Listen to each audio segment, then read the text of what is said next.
In our lesson for April the 10th, we continue in our study of the book of what? You got it, the book of Acts. We continue the story of the exciting development of the first century church.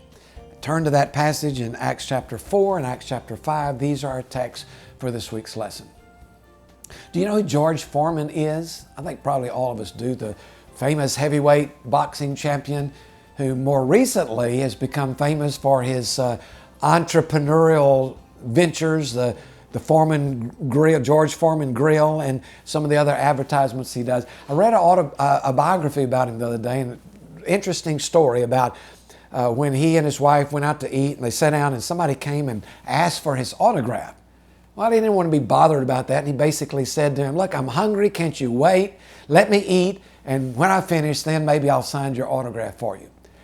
And according to the book, his wife looked at him, and this is what she said.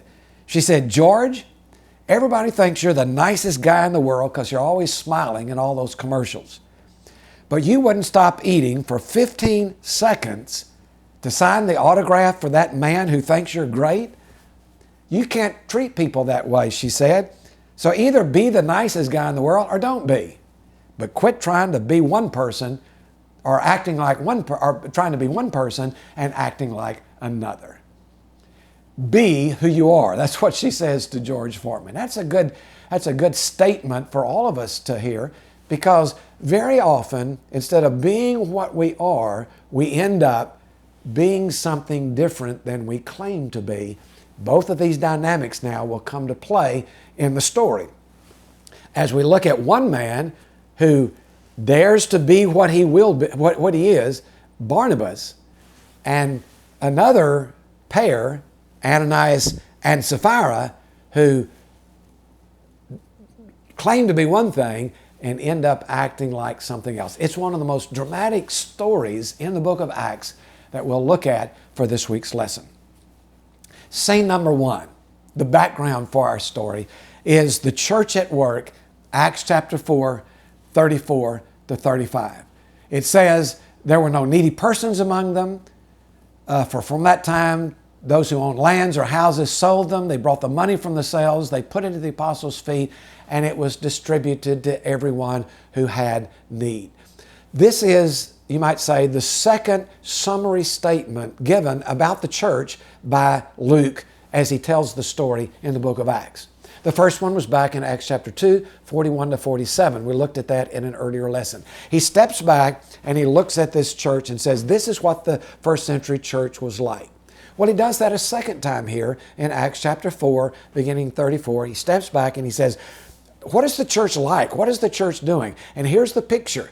You got these people with needs, and you have other Christians who are meeting those needs. You have people who are hungry, other Christians now who are feeding them. The church needs money to meet these needs. You got other people who are giving that money. So the snapshot of the church shows the church caring for each other, providing for each other, giving what they have, and taking care of each other. And it's remarkable to me how he combines this now with the kind of more spiritual side. And we see the more spiritual side in the passage previous to this, back in chapter 4, beginning in verse 23, where they pray and the Holy Spirit shakes the building, and they begin to speak out about the glory of God. So we have that high spiritual moment in chapter 4, verses 23 to 31. And now we have the more practical side. And one of the most remarkable things about the first century church is how they brought together the spiritual and the practical.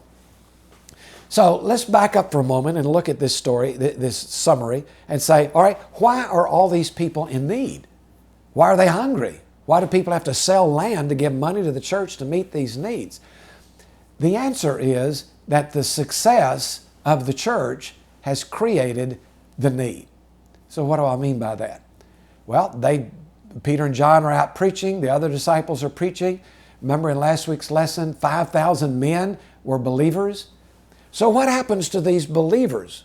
Well, if these are Jewish believers, Jewish people, and they mostly are, and they become Christians, they, in a sense, denounce their Jewish faith. So in many cases, the families reject them, denounce them. Some of these are people who came in from the diaspora, the scattered Jews, as we talked about in an earlier lesson, and now they're Christians and they can't go back home because they're not going to be accepted when they come back home. So the success of the church has created a problem where they have all these people who have needs. They don't have anybody to take care of them. What's going to happen to them? The church recognizes their responsibility to meet the needs of these people. So here's the questions. Number one, who will provide for the needs of these new Christians? And the answer was